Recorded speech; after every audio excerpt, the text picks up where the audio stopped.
So இந்த digital payments இதை வந்து குழந்தைங்களுக்கு அறிமுகப்படுத்தலாமா வேணாமா மேம்? என்ன கேட்டா வேண்டான்னு தான் நான் சொல்லுவேன். ஆக்சுவலி பார்த்தீங்கன்னா, இப்ப அந்த காலத்துலலாம் பார்த்தீங்கன்னா, எங்க அப்பா வந்து சம்பாதிச்சுட்டு வந்து, என்கிட்ட வந்து ஒரு கட்டு பணத்த குடுத்து இது எண்ணுமான்னு சொல்லுவாங்க. அந்த பணத்தோட வாசம் எனக்கு தெரியும். அந்த பணத்த எவ்ளோ ஃபாஸ்ட்டா எண்ணுவேன்னு எனக்கு ம். தெரியும். இப்ப இருக்க குழந்தைங்ககிட்ட ஒரு கட்டு பணத்த குடுத்து எண்ண சொன்னா அவங்களால எண்ண முடியுமா? ஏன்னா, பணத்த அவங்க பார்க்கிறதே இல்ல. நாட் ஈவன் சில்ட்ரன்ஸ் நம்மளே பார்க்கறதில்ல. எல்லாமே ஆன்லைன்ல ட்ரான்ஸ்ஃபர் ஆகுது. ஆன்லைன்ல இருந்து நம்ம வந்து ஜிபே பண்றோம். எல்லாமே வந்து ஆன்லைன் மீடியாவா ஆகுறதுனால, குழந்தைங்களுக்கு அங்க தான் மணியோட முக்கியத்துவமே வந்து அங்க வந்து போயிடுது.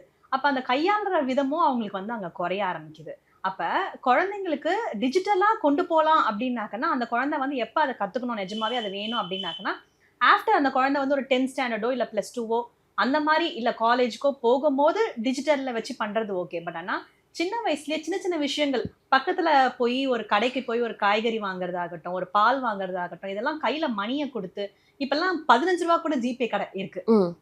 அப்பன்னா வந்து குழந்தைங்களுக்கு அந்த மணி வேல்யூவ எங்கருந்து நம்ம ரெய்ஸ் பண்ண முடியும்?